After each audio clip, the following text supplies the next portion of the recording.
Good morning, everyone. Welcome to Sports Shorts Daily on this Monday morning edition of Sports Shorts Daily, presented by LeBear's Casino. TK joining us from Court Street Cafe, right in the heart of God's country, downtown Port Allen, Louisiana. Just a quick 5-minute jump over the bridge. First exit, hang a right. Second light, hang a right. There he is. And a great place. We'll tell you about it later on in the show, Court Street Cafe. Also, we're presented by the Louisiana Sports Hall of Fame. We've got our Gridiron Kickoff online auction that we'll be telling you about coming up in mid-September. You don't want to miss that. A lot of great stuff on there. And, of course, all the proceeds benefits the Louisiana Sports Hall of Fame Foundation and the museum. And, of course, presented by LeBear's Casino, where we were on Saturday. Going to be rocking and rolling this weekend at LeBear's, the new ESPN Bet Sportsbook, which will get they're actually going to have a September 5th is going to be the grand opening. Grand opening situation is September 5th at the ESPN Bet Sportsbook. I think that night they're going to have the big official ribbon cutting and whatnot. We'll tell you all about it this Saturday on Sports Shorts Radio. All right, so a lot to get to and digest from over the weekend. A busy weekend in sports. Of course, most notably, college football is underway. Nick Saban proved to the world that he is no more than an analyst than Tommy Krysan and I, as he picked Florida State to win the national championship, to go undefeated, and they simply lost game one to Georgia Tech over in Ireland. But a lot to digest in that game. It was an exciting game. It was a very, tied at halftime, and it came down to the field goal at the end. But some new rule changes made that game interesting. TK will tell you about it in a minute. Of course, today, LSU baseball, tonight, Dylan Cruz will be making his Major League Baseball debut. Remember, Paul Skeens went 1, Dylan Cruz 2 in the draft. And so there, or was it the other way around? No, it was Skeens won. Skeens went 1 to the Pirates, right? And so, this is a long time coming. We thought maybe it would have happened sooner, but here it is tonight. They take on the Yankees at home in D.C. I'll be watching that on the TV. Of course, a lot of Tiger fans actually will be there. I know a number of people making a trip up there since they found out last Thursday, Friday about it. We've got other stuff to get to in the world of sports. Of course, LSU, the line has come down. USC, a lot of people believing in USC. Tigers now only a 4-point favorite instead of a 6.5-point favorite just a couple of weeks ago. So you get some value there if you like the LSU Tigers. You might want to even wait a little bit more. Maybe you'll get to 3.5. Who knows? But first, let me bring in Tommy, TK, and we got to talk Saints. Of course, the Saints lose at home to the Titans in their final preseason game. But let's talk college football for a minute. I thought it was an outstanding game. The thing that surprised me the most in the Georgia Tech win over Florida State, of course, Georgia Tech was an 11.5-point underdog at kickoff, was the fact that I felt like the physicality of Georgia Tech, maybe the lack of physicality by Florida State, but the physicality of Georgia Tech, they pushed the Seminoles around all day. Well, we were kind of watching and doing radio Saturday, and Hunter McCann made a comment that when Georgia Tech's opening drive, he never saw an offensive line dominate so much going all the way down the field. And that rings true because all the post-game columns said Georgia Tech just on the offensive and defensive line was way better than Florida State in many, many plays, far fewer than not. So that was a big difference. Now, the other thing you kind of referenced it, the clock runs like in the NFL now. Like if a guy runs out of bounds, they kind of just give everybody a minute to get up, and then they chop the clock back in. There were only 14 possessions, Florida State, Georgia Tech. Each team had seven possessions. And that's the fewest amount of possessions in a game in about 4+ years in college football in the, the FCS, the FBS, whatever they call that. So, the clock games are going to go a little bit quicker. Plus, I had a friend of mine text me, he didn't realize 2-minute warning is now in effect in the first half and second half. So that might offset the clock running a little bit and, to make the end of half and a close game tight. And at the end of the game, it certainly bring a lot of things into play and a lot of strategy. But I didn't think Georgia Tech would win. I bet Florida State out of the ESPN Bet Sportsbook.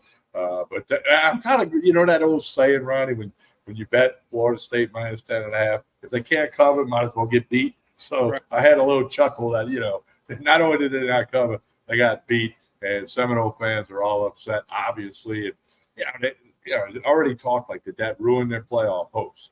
Not really, because if they win the next 11 games, they're going to be in the playoff. But that conversation will come up. Same thing when LSU and Southern Cal play Saturday.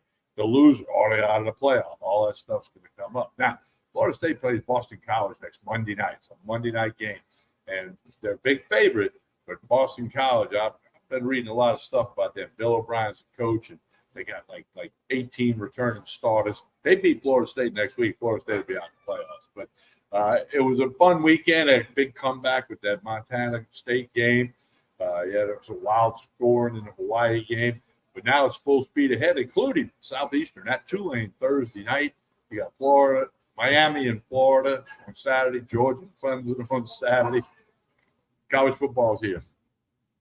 Looking forward to that Miami and Florida game to kind of gauge where Florida is at. They've got the toughest schedule in America on paper, and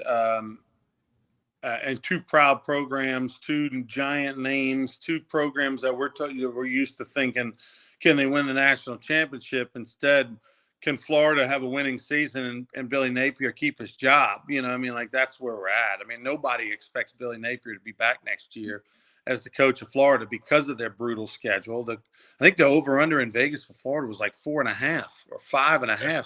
Crazy low. So, that just gives you an idea of how bad they're expected to be and how difficult their schedule is. So interesting to see that matchup on Saturday. And then, of course, Southeastern and Tulane. Tulane with a new coach, Willie Fritz, gone over at the University of Houston now, and a new staff. Of course, Tulane's had two of the greatest years of its program's history the last 2 years. Can they keep it going with a new regime and a new quarterback? So that'll be, obviously they should handle Southeastern no problem. We'll see how that goes. I thought the game on Saturday, man, was a fun one to watch. It was very entertaining. It was well played. The crowd over in Dublin, Ireland was, packed. Obviously both teams traveled extremely well. Plus, clearly there's a lot of interest on American football over in Ireland. And it was a great atmosphere. You had exactly what you expected to have. You had a little sunshine. You had a little rain as well at times during the game. So typical Irish weather. And fingers crossed that one day we'll be in that number, TK, that the LSU Tigers will be playing over in Dublin. I know Brian Kelly's been lobbying for that the last few months. I hope that man gets exactly what he wants. All right, so Florida State, whether or not that cost them the national championship, Tommy, I don't know that that's a playoff team because of that offensive and defensive line. That's such an important part of your team. The way they got pushed around against Georgia Tech, and no disrespect to Georgia Tech, but nobody had them in the playoffs. But they were picked ninth in the ACC. Right. This Florida State, that does not look like that offensive defensive line. I don't know how you that from. And there was a lot of criticism about the quarterback, DJ. I can't even say his last name. But because he wouldn't throw the ball downfield, and they're saying it didn't work for him when he was at Clemson, it didn't work for him at Oregon State, and now he's here. And there was a lot, of course, when you lose, you start pointing at everybody. And but a lot of people that I read said that that was the knock on him at Clemson and the knock on him at Oregon State, that he just won't throw the ball down the field for whatever reason. Not the most accurate guy. So hey. Big one for them on Monday night next week against Boston College. But there's so many more big and fun and great games between now and then. Yeah, DJ Ukulele or something like that. That's what I call it Saturday. Hunter got on me about that. It's ukulele. That's what Tiny Tim used to play, right? That's right. Ukulele, tiptoe through the tulips. Are you old enough to remember that? I know the song. I know the video. That was So tell me. Tell me your takeaway of the. Let's go over to NFL. You watched just about every play of the Saints game. I actually got on the golf course, played a few holes with my brother at Oakbourne in Lafayette. I like that course. Yeah, it's a great course. It's not as hard as it used to be many decades ago. They kind of because it's not long. It's not long. Well, they thinned out some of the trees. They took out now still trees. But they did thin out some of the trees. It's in some areas. So anyway, the New Orleans Saints going into the game, offensive line. Let's see how they do in their third preseason game on the offensive line, particularly Penning. And then who's going to be the backup quarterback? All right, let's talk about those two big things from your perspective. Well, the offensive line, I mean, Penny, had a couple of plays where he did some good run blocking, and he got away on a jet sweep thing when he shouldn't have. But, that's everybody's looking at him. And now keep in mind, he switched from left tackle to right tackle. And believe it or not, that's a big adjustment, bigger change than maybe the average fan thinks. But, Derek Carr did not play. I thought the offensive line, I don't think there was consistency, and that's what you want to have, even though it's the third preseason game. You want to have some things polished up. The quarterbacks had 6 drop passes. Okay, now there were a lot of people in the field that come tomorrow and cut day in the NFL won't be wearing Saints uniforms anymore. But Haener started. Rattler got in there. Haener came back because what it was Dennis Allen said he wants to see both guys with the first team and going against the first team of in this case Tennessee. Rattler led them on 3 touchdown scoring drives. Now, it's not like he had great passing numbers, but he led the team down the field. And that's what you're supposed to do, right? Move the chains, get in the red zone, get some points. That's what he did. Haener just, I don't know, he, again, threw some good passes, threw some bad passes. So I would think if it's up to me, and I think one of our viewers, Carl, said the same thing, I think Rattler's the number 2 guy. That's my eyeball test, my opinion. Okay, I mean, Carr's obviously the starting guy, so that's what I took out of that. And again, I think the best thing about the NFL today is that the preseason is over. I mean, just a lot of tough games to watch, and especially this weekend, with so many guys on the field who aren't going to wear a uniform come tomorrow when the NFL cuts down to 53 players. You'll get practice squad, etc. But Saints were not impressive. Tennessee's a middle of the pack team, supposed to be kind of good, not going to be great. So it was hard to get a really good reading, but hey, they're big. You saying Rattler over Haener? Why? What I do think you for Haener? I think he's more mobile. I think he can extend plays a little bit better. I think he's got a little bit of a better arm.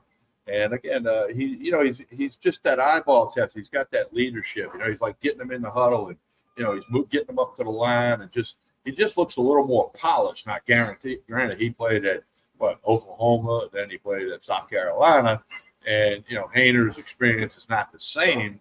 And I think that might be part of it. But I think the mobility and just the leadership that you see, the old eyeball test, that's what I like about Rattler. Look, when they picked him, I thought that was a wasted pick.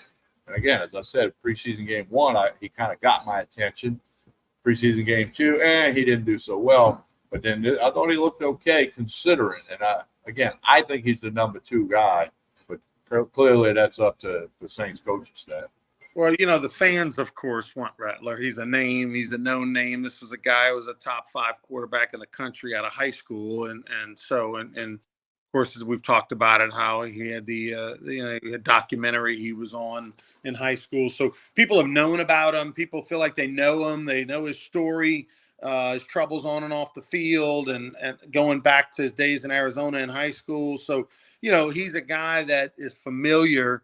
And I think there is some value in the fact that he played at a high level, and he was a leader of a team at a high level, used to playing in front of big crowds and dealing with the media and dealing with expectations and all that kind of stuff. So if it is a tie goes to the runner kind of thing, I would go probably Rattler over Haener. But let's hope that it doesn't ever matter this year. The best thing that quarterbacks can do is sit and watch. If Rattler and is able to back up Carr and not have to play and just have the opportunity to go through a whole season as a backup quarterback and hold the clipboard and be in every meeting and get the reps at practice and learn, that's going to be the best thing for his career than get thrown in there to the fire. And then, that never works out well year 1. And then all of a sudden, maybe you're questioning your confidence and fans are questioning if you're the guy and you're just not ready yet. So we shall see. But hey, now the real bullets fly. You still, as bad as the Saints have looked in the preseason, you still have them winning week 1 against Carolina because they've looked worse.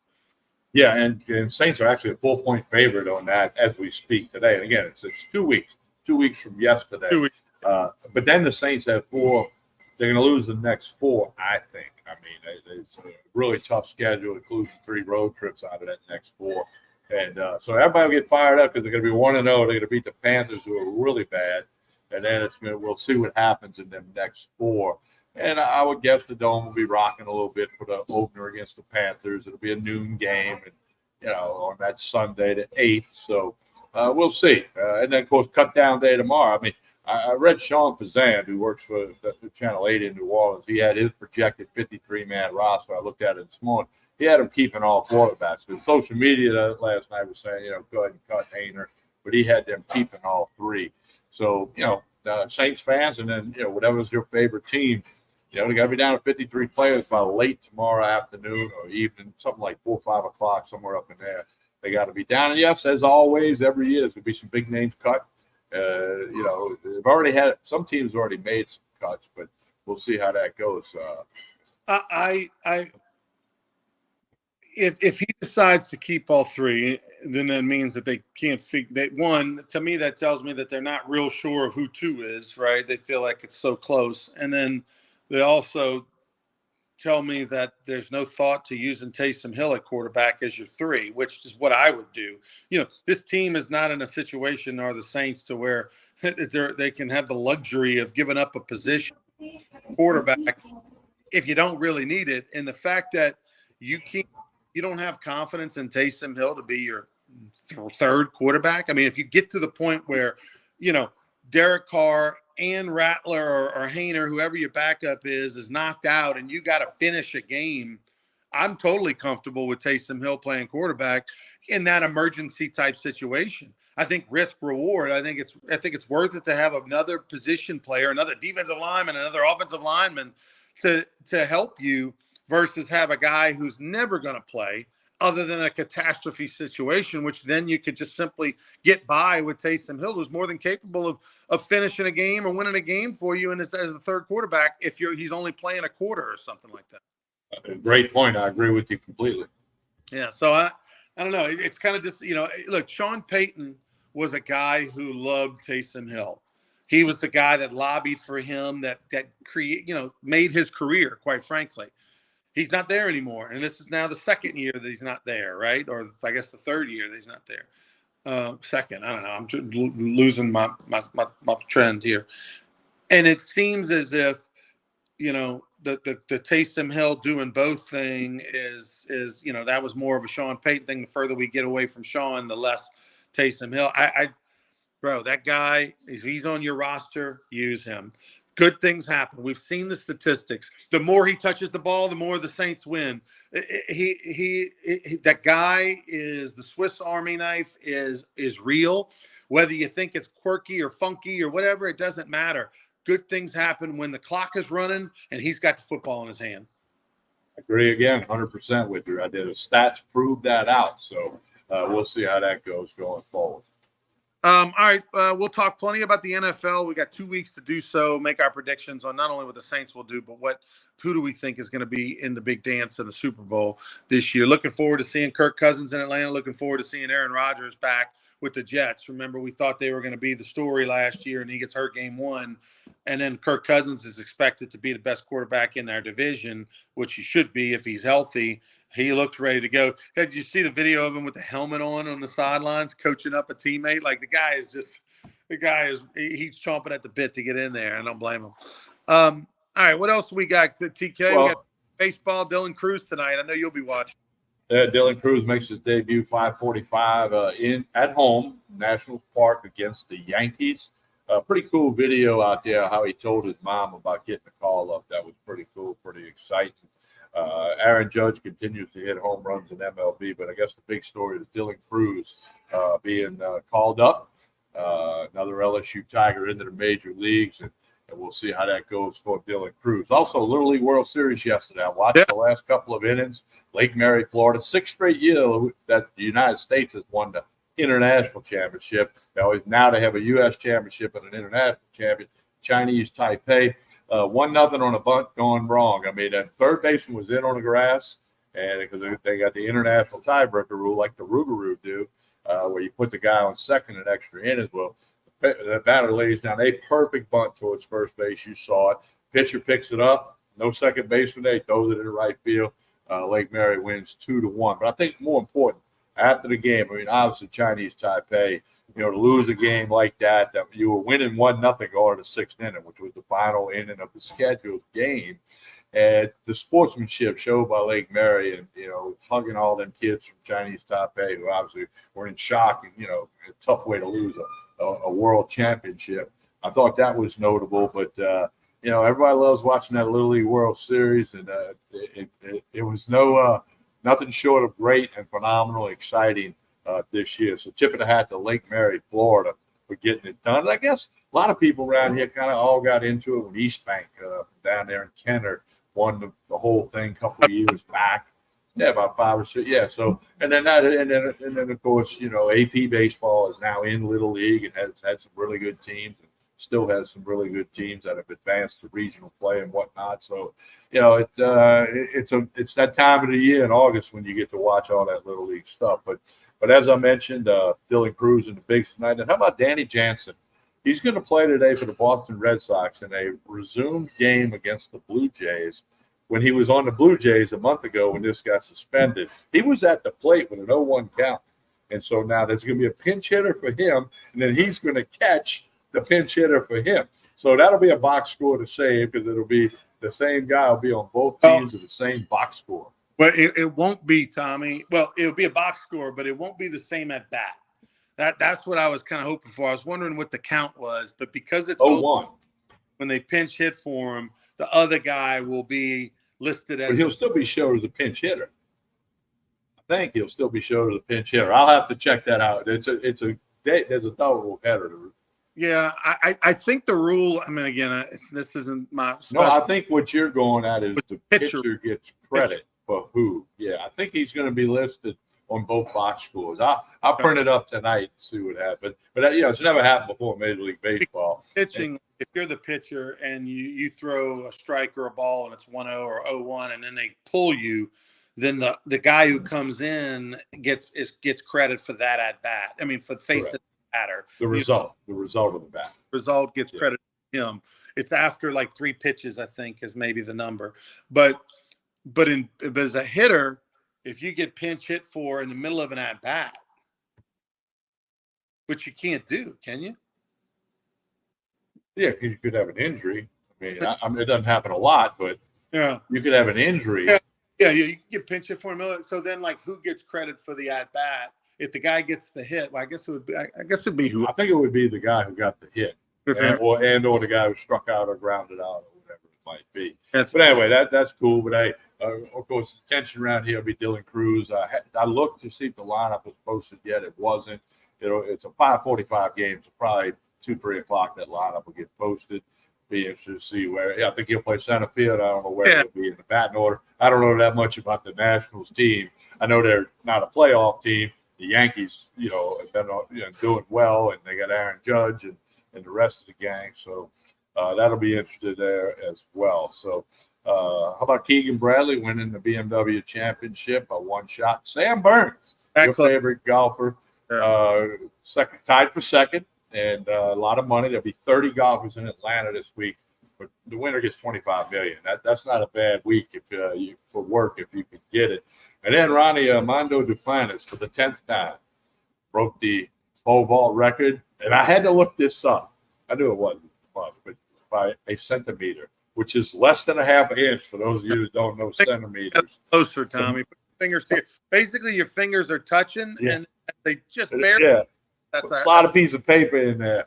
That's the amount of it, and he got $50,000 bonus from the event, breaking the world record at the event because they got all the publicity. So Mondo Duplantis with another world record, and I would think because it's less than a half an inch, you might get that 7 or 8 more times, huh?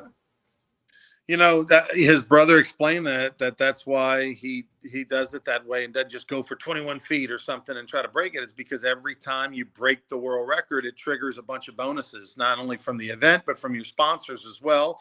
And it allows you to get that publicity and have big conversation. It's the 10th time he's broken the world record. And, clearly by watching that video, there's more room to spare there. And barring injury, he's going to probably one day get to 21 feet, and so, he's just going to do it a half a centimeter at a time, and why not? That's how he gets paid. And hey, it's a business move, right? It's a business move, And so that was his brother Robert posted it yesterday. I shared that with you.